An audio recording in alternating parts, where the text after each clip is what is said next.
glass of cannabis. It's been a glorious year. I want someone in here to stand to their feet and tell me their best way to smoke. Who will it be? You right there. What's your name, girl? Not him. It don't really matter when we all agree. What's your best way to smoke? Cause I'm rolling it up. Smoke like I ain't had enough. What's your best way to smoke? Cause I'm rolling up.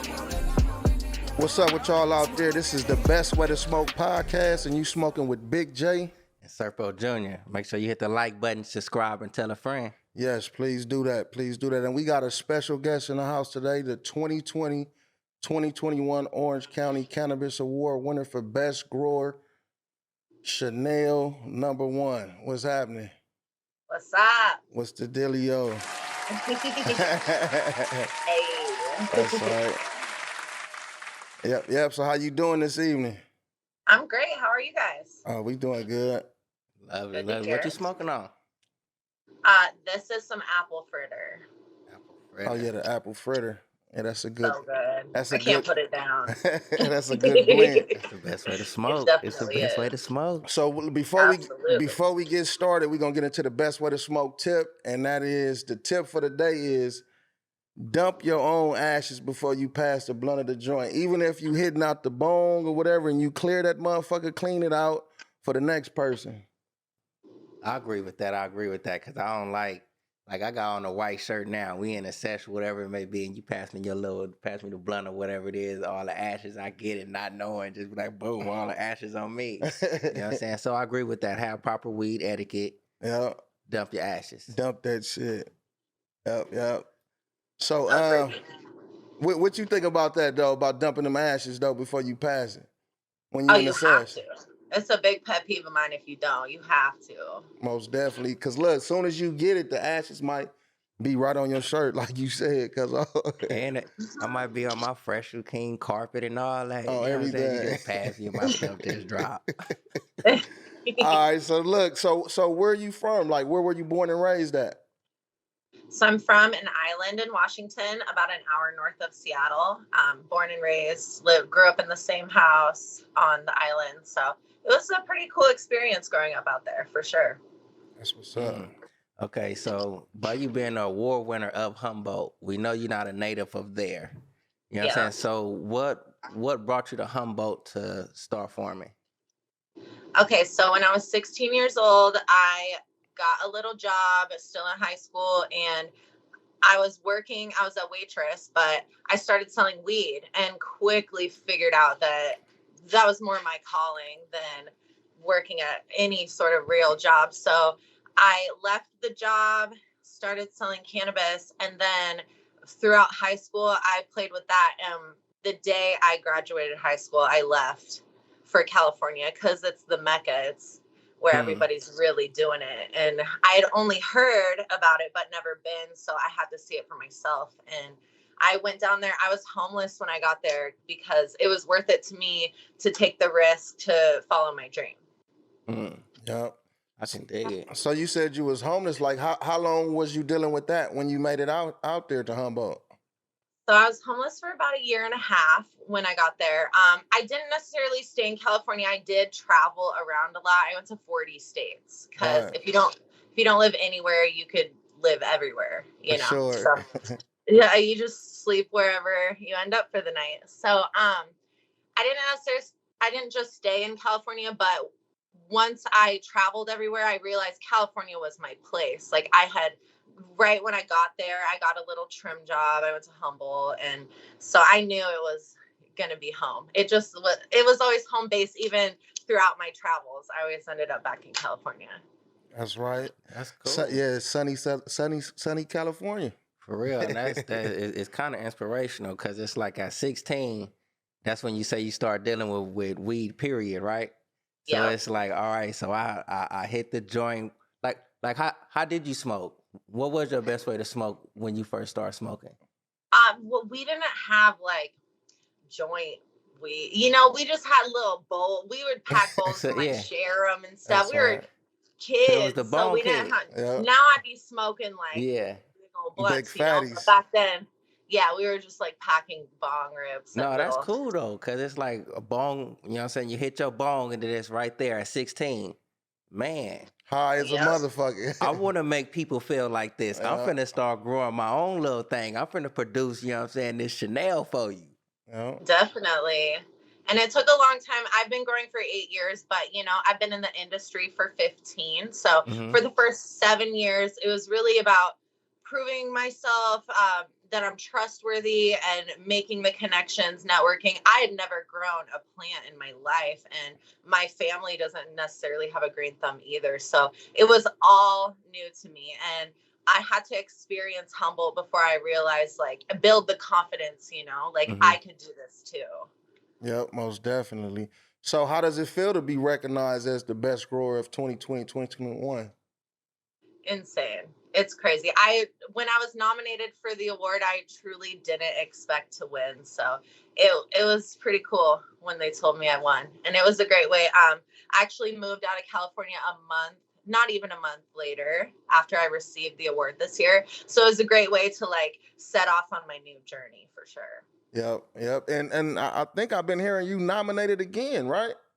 I was nominated again. Yes. I told them though, I'm not there, and I would love to see one of my fellow growers win it this year. Yeah. Right. For sure.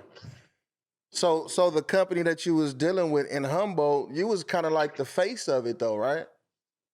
Yes, I Yeah. sure was. It's funny, when I originally made the Instagram page, I didn't expect it to blow up the way it did. And so I kind of was just like trying to put our brand out there to get it to market. But then next thing you know, I'm like doing articles, photo shoots, winning awards. It was just insane. And so, yeah, I was the face of it, but I did have one business partner, and me and him did all the work. Right. Oh yeah, I want to tell everybody, go check out her OnlyFans too. Thank It's you. dope. It's dope. Yep. Hey, much Hey. appreciated. All right, Love that. like speaking about Humboldt, are you familiar with some of like the stigmas of it, besides it being like one of the best producers of bud? Oh, you mean Murder Mountain type? Yeah. Absolutely. All Yeah. right, so by you being an attractive young woman and being a farmer out there, how was it like to stay on a steady pace and to like really like give your all to this product? Because it's like, I'm pretty sure you wasn't just out there just putting the seed in the ground and putting water on it. For you to be like a award winner, it's like you nurtured these plants, you paid Yeah. attention to it. You know what I'm saying? It's like how was that stigma over Murder Mountain and all of that old Humboldt stuff? How did you stay focused? I mean, throughout all of my years growing, I dealt with those things, like the robberies and police flying over us every day, Mm-hmm. and all of those things. Back in the day, nobody talked about what we did, even to other growers in the community. A lot of us didn't just talk about what we were doing behind the scenes, because it was Mm-hmm. not only illegal, but it's dangerous to tell everyone all your business, where your livelihood is, Facts. and everything. So that's a lot of the people who got caught up with the things definitely did a little too much, I'll say. But there's chance things. We had robberies at our farm Mm-hmm. because people will just happen upon your grow. They'll be looking for things like that. Google Maps, you could look it up and everything. But so it was very hard to stay focused on just the plants. And it's so much more than just growing a plant, cannabis farming. It's not like any other farming too, where nobody's coming to steal your corn. Yeah. Right. They're trying to steal your cannabis though. So never ending battle. And sadly, that's a lot tough. of those stigmas are true about Humboldt County, but you just got to find the right people, and that's with anywhere. Yeah, That's for sure. Cause I seen not to cut you off, but I just seen some stuff like it seemed as if it was good farmers out there. Like they trying to pay their taxes, they trying to do everything the right way, but like some of the negative activity as far as people coming trying to steal your things and robberies, this, that, and the other, was bringing the police to these certain locations or whatever it may be, and I done watched them come in and like get like the little tree blowers and stuff like that, put little big old trash things of weed up in there and just turn it into straight dust. You know, and it's like I'm Absolutely. looking at that, I'm like, man, these people done put in like hard work. You can tell these is not ones trying to rob or nothing like that. And you can see like, man, I got like paperwork for this, that, and the other, and they just ignore it. You know what I'm saying? I'm like, man, that's kind of cold. Oh yeah. Or if you're in the process, like halfway through the process of licensing and you're cultivating to, pay the dues it's going to cost to get to that point, they will come cut you down because now they know that you're cultivating cannabis at that site and you're working on the permit, but you don't quite have it yet. So you're in this little gray area and they will come cut you down. It's really sad.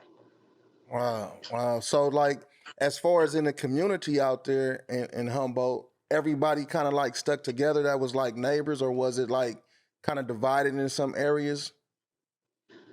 For the most part, communities stick together. Sure. And we have to weed out the bad. I mean, if somebody buys property nearby you, they might not be the best person always. You don't always get so lucky, but we got very lucky. Our neighbors are super cool. We weren't like very close, but we all were in the same game and looked out for each other. That's dope. Yeah. I like that too, because I seen some stuff up there in Humboldt. It's like you have certain farming families out there. They actually go against these robberies, these kidnappings, all the little negative stuff. Like they have a little community of people that like kind of police their own little area. That's one thing I seen up there in Humboldt. I like that amongst the farmers. Most definitely. Oh yeah, we have our own neighborhood watch for sure. Look, they say is money buried in different places, all kind of shit buried out there. Damn right. It is insane. What was the strain grown that won you this award? So we really were put on the map with Gelato. It's Do-si-do Gelato. That's like a strain that we were really known for. Not a lot of people were cultivating it, and we got our hands on it 4 years ago. And the thing about Humboldt is a lot of people do end up cultivating the same strains. We get our plants from the same nurseries. We all, know the same people. So we had that one. We were one of the first to put it out on the shelves, at least. So yeah, I think that one really put us on. People loved us for that. So is it like for farming, is it good to like grow different strains, or if you just find a certain strain and this is just potent and it's like you putting it out there and this is just always top quality, do you still stick with just your one strain right there, or should you just adventure and see what you can work with? I think adventuring is the way to go for sure. I mean, I know some brands who grow their strains that they have and stick to it, but a lot of the dispensaries want to see different menus pretty constantly to keep ordering, as well as the consumers. I like to switch up what I'm smoking, so. Most definitely. A lot of the people in this industry don't smoke, so from a smoker's perspective, I brand my products that way too. If I wouldn't smoke it, I don't want to sell it. That's crazy that you say that though. So you said a lot of people don't smoke, and that's a trip that I mean, it's understandable because it's a profit in it though, but you would think that a person that smoke will have a little more love for it and a little more go for it, and it ain't just about the money. Oh yeah, you can tell when somebody grew it with love though. You could tell the corporate weed. I mean, a lot of the people in the industry right now were against cannabis for many years and now are jumping in because they see the opportunity to make money, which I get it too from a business perspective, but you can tell the people who really put on for this shit and have been in it for a long time. Definitely. And those brands will stick. It's going to be hard because we have to battle big business, but a lot of those brands will make it for sure. But those of us that's not cultivating and farming and things like that, tell us about like not just the farming of it, but it's like the part that we don't see. Because I'm a consumer, I smoke weed, so it's like for you being a grower, tell us how it is for you to have to stay up on your taxes, stay up on your fees, your water, your electricity. How vital is those? Everything. It's everything. And 5 years ago, we didn't have those things. We were just cultivating. And Mm-hmm. sure, we did our own sales and, like, in a sense, marketing, although we didn't really talk about what we were doing much except to our circle.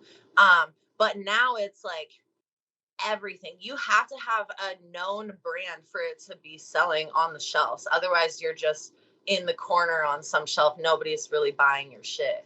And then you have to keep up with social media. You have to do your taxes, all the paperwork, employees if you have them. It's nonstop. And I was also doing our distribution. So I was driving it to dispensaries, fulfilling all the orders, packaging, labeling, everything. It was just insanity.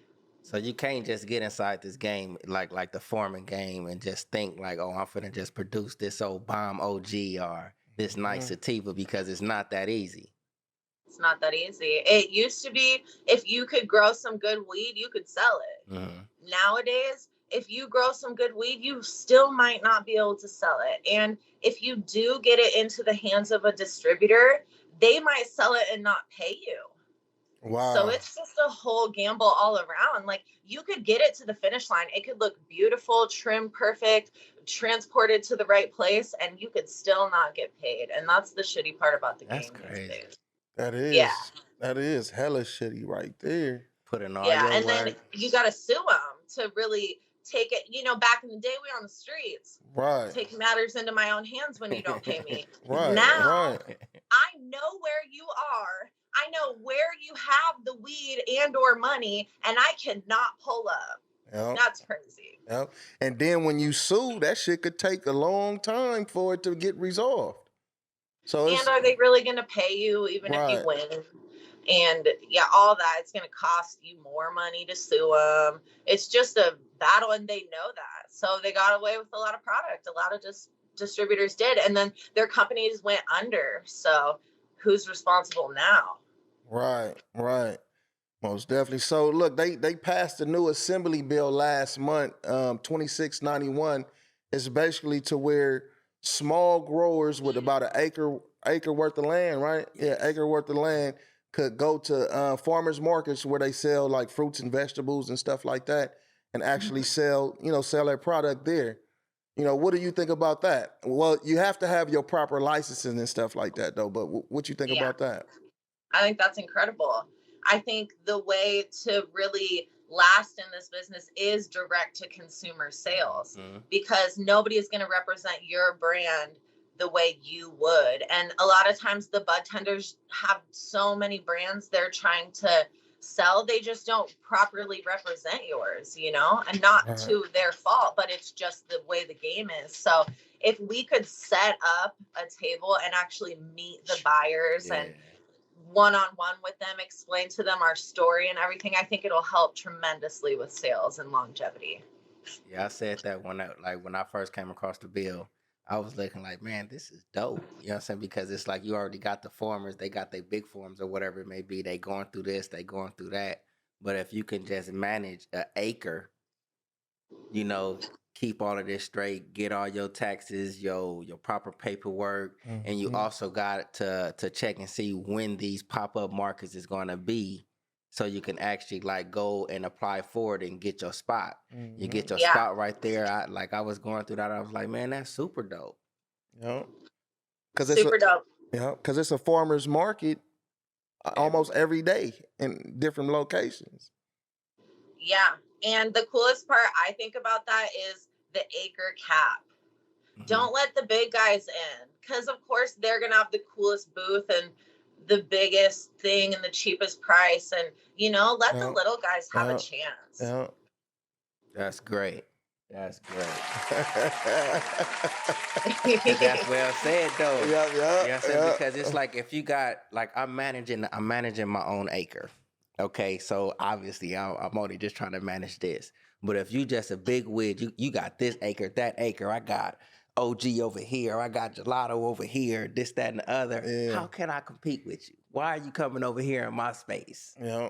So that's cool right there. And it's like small time farmers, that's what it's for. It's not for the big time. Yeah. That's definitely a good look. Absolutely. So like if they had this back when you was actually like going through the trenches, this, that, and the other, where do you think your strain would be right now with this little acre cap? You know, you go out there on these little pop-up shops. You can go from Northern Cal, Southern Cal, Central Cal.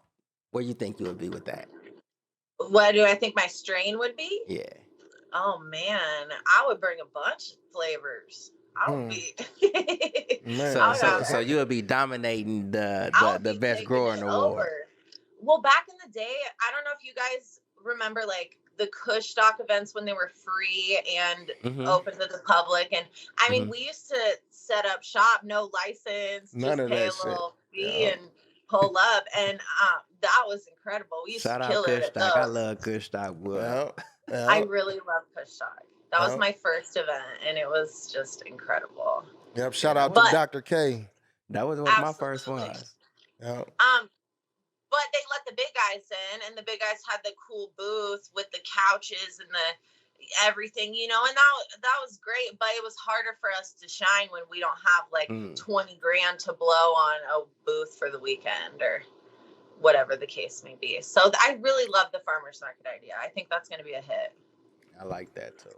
Yeah, for sure. Yeah, but I can remember though the Kush stocks, like it'd be all different kind of strains, pounds and shit on the tables and stuff like that. Yeah. That shit was beautiful though. Fun.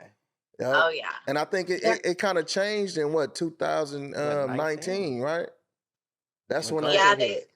the permit, you have to have a permit to throw an event now, and everyone who shows up has to be licensed, and it's very different for sure. Yeah, and what they trying to do also is to where cannabis events you can't sell alcohol, so it'll just be straight cannabis. You know, it could be cannabis drinks and stuff like that. Me personally, Yeah. you know, I'm not big on alcohol. You know, I drink, but not like that. So I would be okay with just an event with just all weed and weed drinks and all that. You know what I mean, like that. What about you? What you think about that? I don't drink, so I'm all about it. Oh, for I sure. also don't like being around sloppy drunk people. very Man. much so, so like, I I'm don't cool think with nobody it. like that. Yeah, I'm personally cool with that for sure. Yeah, because I think, you know what I'm saying, you around a gang of stoners, you finna just, it's a good time. You finna be laughing, high-fiving. Man, where you get that? Where you get those nachos from? Oh, back over there. You know what I'm saying? It's Yeah, drunks, nah, you finna get your bare knuckle on. You know what I'm saying? It's like, I'll take the bus. Yeah, it's gonna be some aggression in there with that. You know? definitely. So since winning the award, like how has life been since then with that recognition? It's been cool. Definitely. It was just a crazy timing for this one because I was already leaving in 3 weeks. But it's cool to come to a new place with those kind of credentials because there is a medical program and there's like a little underground cannabis community out here that I am meeting and getting involved with. And immediate respect is granted to me because I'm an award winner and, you know, cultivated for many years. And it's something that's not common out here, where in California, you tell someone you grow weed and they're like, cool, so does my uncle and my brother and my, you know, it's like everyone's in the game out there. But out here, it's actually like stands out. So it's been great for me. Life's just changed quite a bit. So. Right. So in the state that you're in Ohio, I was hearing that the legalization is kind of being halted. They not gonna vote on it in November or something like that. They were supposed to, but now they not gonna even put it up for vote, right? Yep, they removed it from the ballot, and they've been doing that for years. Nobody knows when it's ever really gonna pass, but honestly, I tell everyone here because they hate that, but I'm like, it's probably for the best because the government's going to come in and get their hands on everything and ruin it. Right. And you guys still have it in your control for a little bit longer. And just, you know, it's hard. It's less accessible for good, clean product.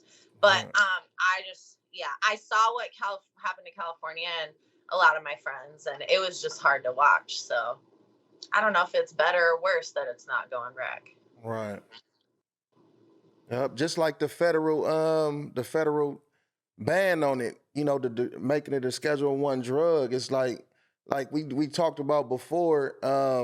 With it being that way, it could go either way. Like it could be a benefit for some people. Like for me, I feel like it being decriminalized on a federal level is a good thing for people that's incarcerated. It's a lot of people that's still incarcerated, that still got charges, from being on parole, or that's on parole and can't do certain things and get, loans or fucking financial aid. It's a whole bunch of different things that it slows down just having a criminal record. And with the cannabis, for me, that's just like a big thing why I want to see it be decriminalized on a federal level, because I think it will help a lot of people. You know what I mean? Oh, absolutely. I agree there. Yeah. Yeah. Although in some places they're not allowing you, if you have a felony, to even apply for a license. That's a fact. It's like, I caught the felony with cannabis, and now I can't apply for a cannabis license now that it's legal. Like, that's just crazy to me. The government will always find a way to make it fucked up, for sure. But it's like, they're using it for medical purposes. They use the cannabis for a medical purpose. And me personally, I don't see it being too much a difference. If you're using it for your medical purpose, I understand it's treating the sickness or whatever, the aching, whatever it may be. But it's like, if you finna lock me up or certain restrictions on my life because of cannabis, but then you're gonna turn around and use the cannabis to help aid a life. You know what I'm saying? Yeah. It's like it's like you wearing it on a scale and you're using it for your benefit, but if you see it over here, oh, we finna put the shackles on you. Mm-hmm. That's like, I don't think that's cool. At all. It never has been. It's crazy. And a lot of places like Ohio is medical, and then certain cities are decriminalized. So I feel that like the majority of states are lightening up on the laws and whatnot, but yeah, it's just crazy that people are still in jail for this shit. Yeah, right. So just imagine on 420, right? A motherfucker sitting in jail, and they looking at the TV and they see, like, on the news, people celebrating 420. That shit gotta be deflating and like heartbreaking. Like, I'll be in that motherfucker like, fuck. Call my lawyer, man. Like, what's it getting me up out this motherfucker, man? Absolutely. And then the government's making their piece off every event, every sale, and everything. Put that shit to good use and get these people out of jail. Like, what are you guys doing? Yep, that's a fact. Coming from here in California, you over there in Ohio now, and it's like, are they like way behind in the cannabis world? And like, what are you bringing to them? They're so behind in the cannabis world. A big part of it is it was a big deal if you got caught with some weed. So it's scary. People are scared. They don't smoke in public. There's no events out here. There's not really sessions. There's not only that, the education lacks too, for sure. So I'm trying to bring a little spice to the game over here and throw some little underground events, which has been challenging to get people to play ball and even to show up, because the cops might pull up if they smell weed. It's still so crazy out here. Very different. But I know that I'm a risk taker, and I always have been. And I played ball growing cannabis before it was legal and going to the events before they were legit and all that. So I'm still down to do it. We just got to play it smart and low key as we can. That's it. And that's the key thing, the education, because it's like, if they don't know about it, they're going to continue just going with what the media is saying. It's ban it. It's a Schedule I.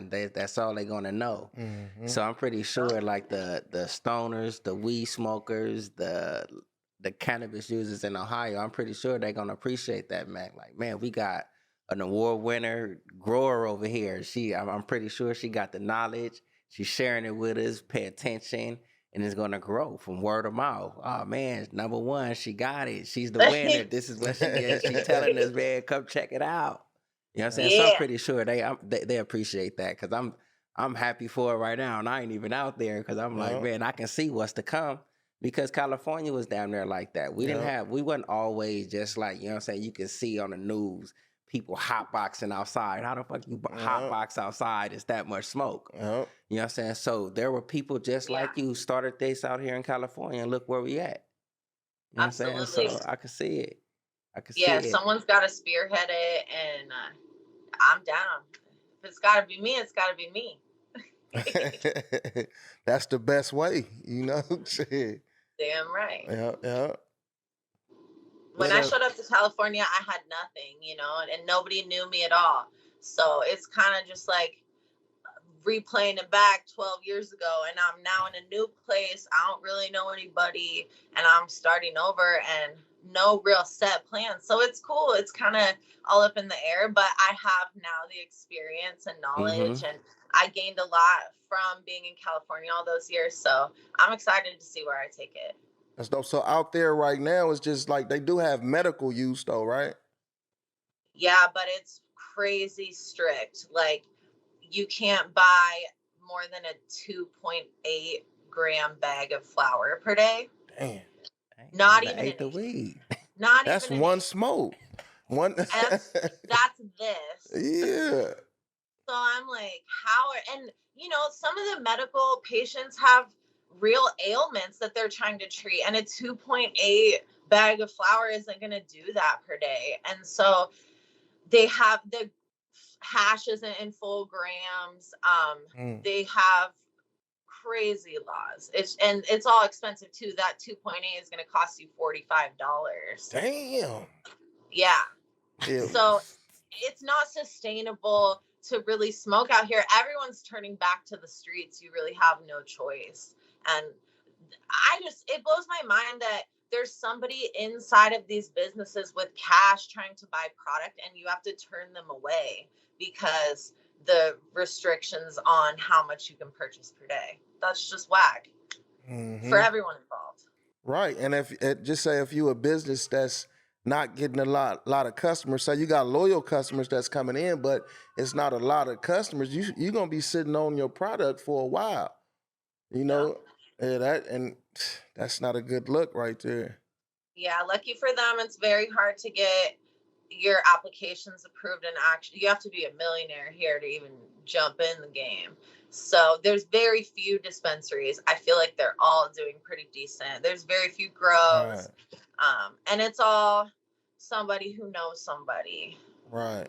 It's not people like us yet. Well, so, you know, like how Kelly was, like, you know, you could go to the doctor and you know, they have specific doctors you can go to and say, oh, you know, I feel depressed or this, blah, blah, you know, this and that. Is it like that out there? Or are you going to the doctor to get your prescription and be able to, you know, get it for a few months and then you have to renew it?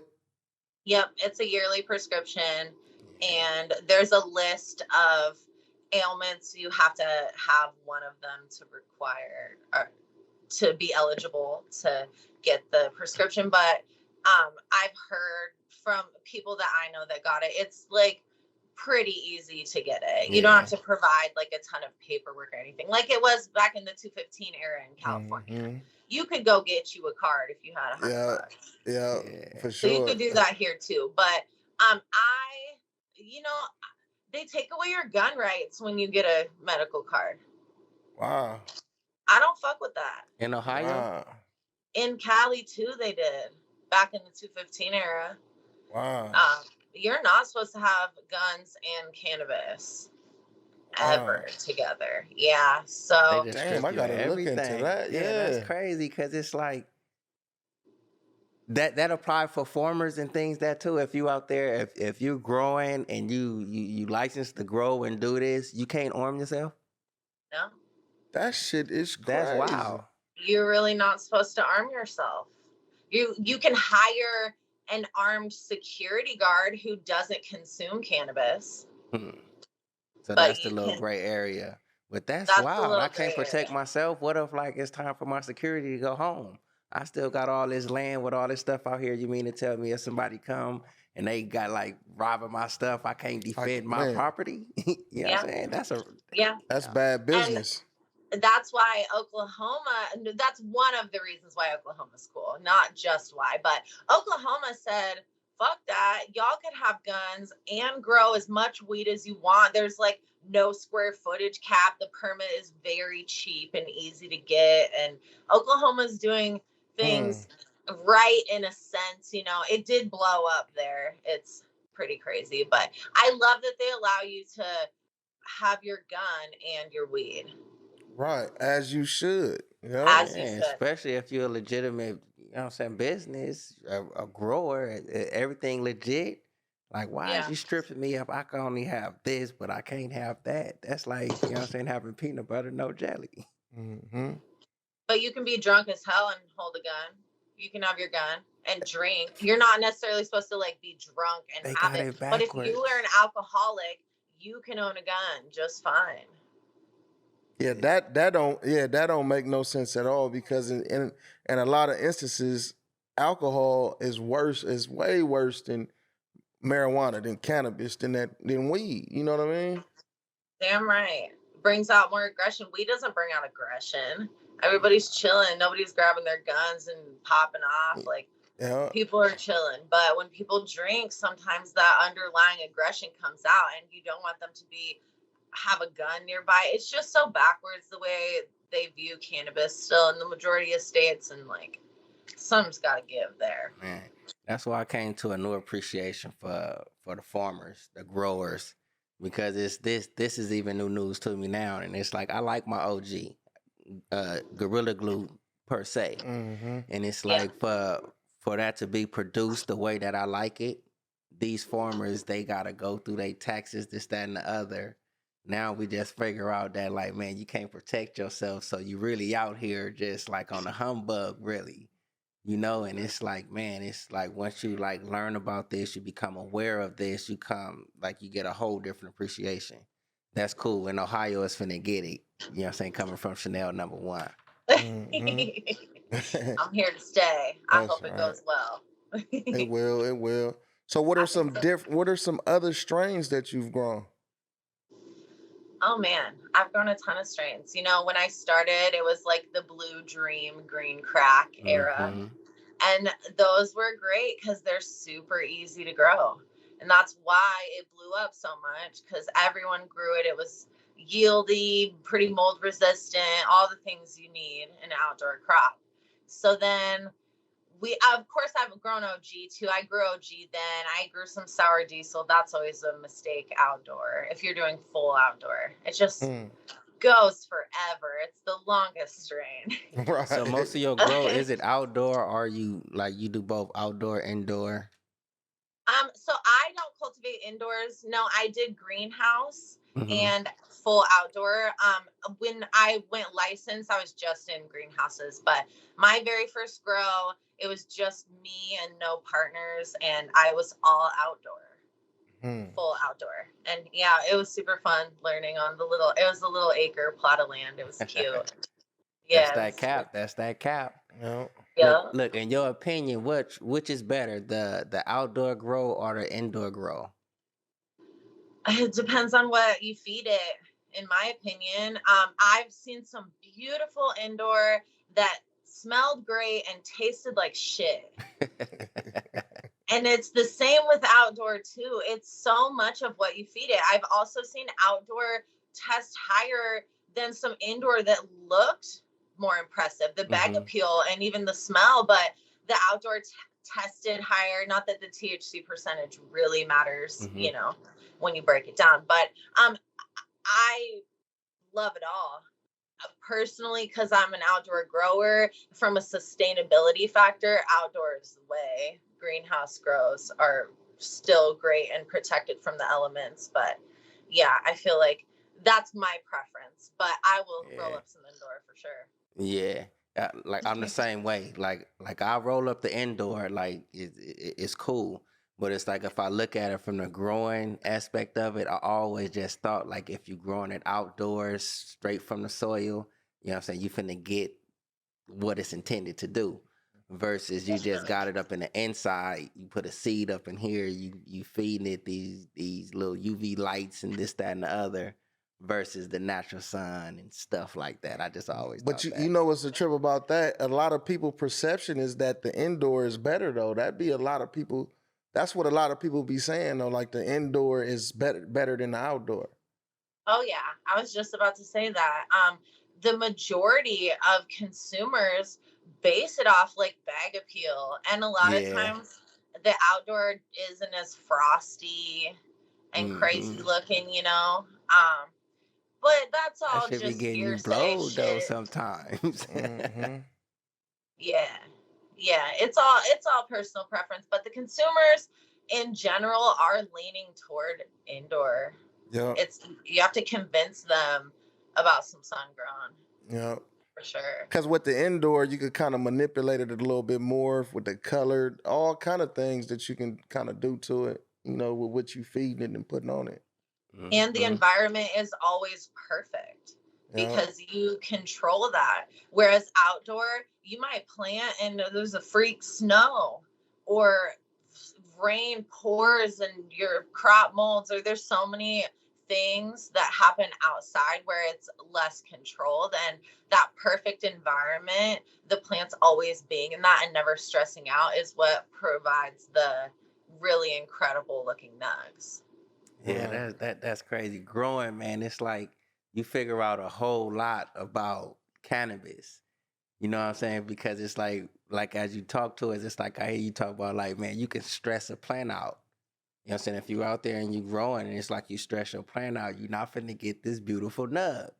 You know what I'm saying? So evidently it's like everybody talk about it, all the growers, you know what I'm saying? They're like, man, yeah, I talks to my plants. These is my babies. You know what I'm saying? So it's like I take that to be like a fact. Absolutely. And it's crazy to watch your crop that you've babied the whole season be destroyed by something completely out of your control, like unpredictable weather, because you never know, especially with the way the climate is changing rapidly. Like it snowed like a week and a half ago in California on people's grows.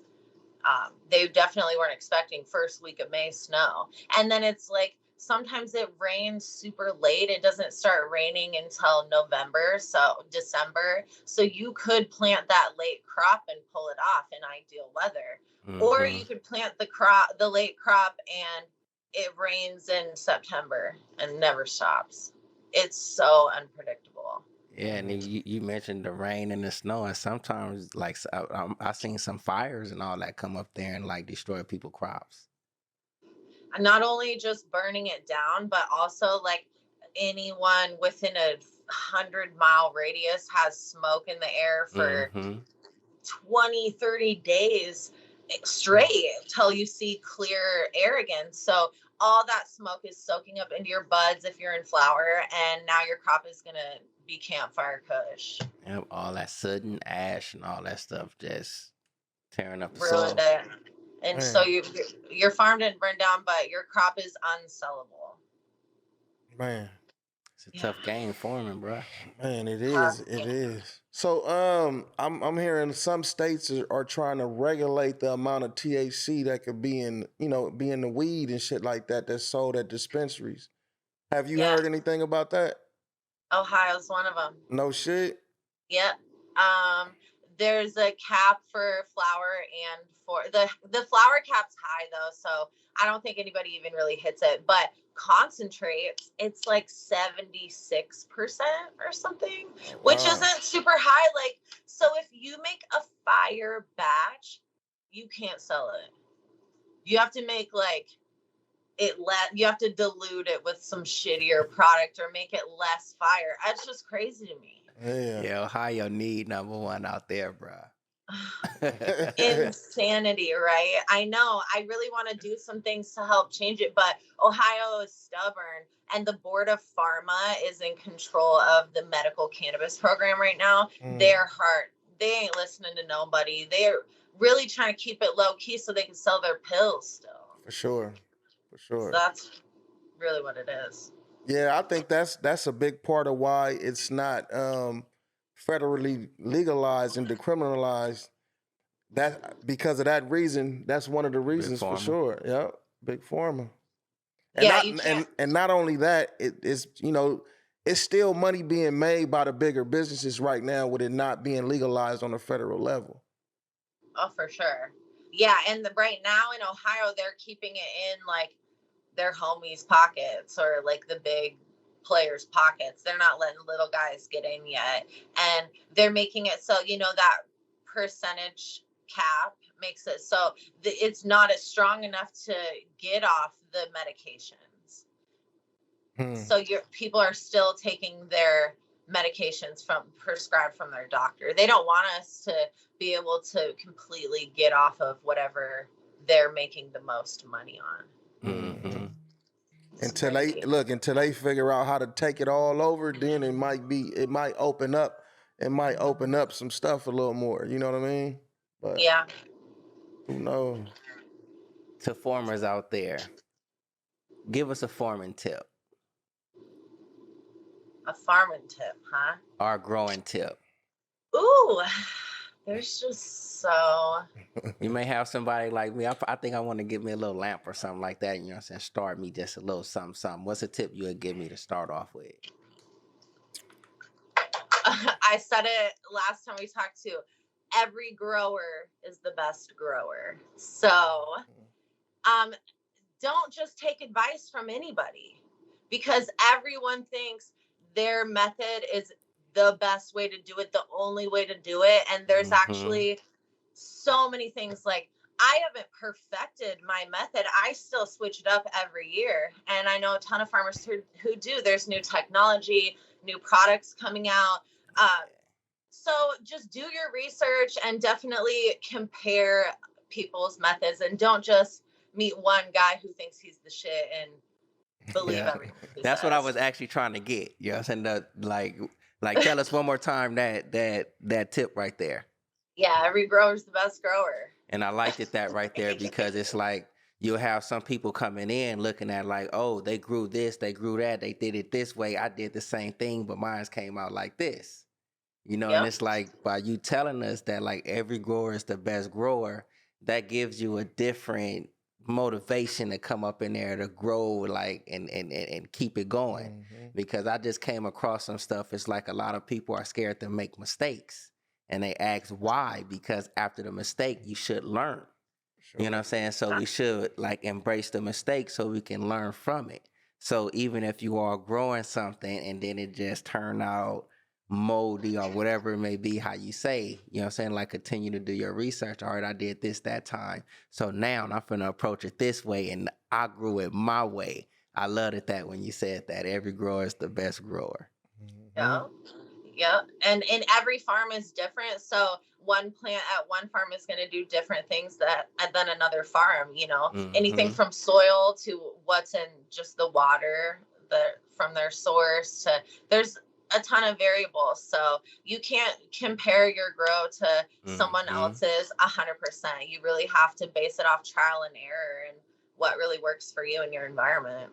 Yeah, I believe that, because I think you'll fall short if you try to keep up with somebody else's, because somebody else's, they did it their way. You are not them. So do it your way. Every grower is the best grower. Damn right. Yep, most Meaning definitely. me. That's right, SHENELLNUMBA1. Hell fine. yeah. So like, what's next for you? Like, what you working on? What you planning on doing? I heard you was talking about a book that you wrote, right? Yeah, that was what I was going to say. So I'm writing a memoir right now about my life, starting from, the first bag I ever sold to traveling to California, my first trim job, coming up in the industry. So that's going to be really interesting. It's crazy to revisit my past and think of all the things I've actually done in the game. For real. So kind of dope. Yep. So definitely keep us updated on that, and we'll definitely help you promote that and get that out there. Yep. I would love that. For sure. So we thank you for tapping in with us today, this evening. We really enjoyed talking to you with some good shit, good information. Yeah. And thanks for checking out the Best Way to Smoke podcast. I'm Big J. Serpo Jr. Make sure you hit the like button, subscribe, and tell a friend. Check out SHENELLNUMBA1. Yep. Before we go, let them know all the ways to contact you. So I'm on Instagram, SHENELLNUMBA1. I'm on Facebook, SHENELLNUMBA1. And that's about it. Y'all can't get my phone number. That's privileged information for sure. Best Hey. way.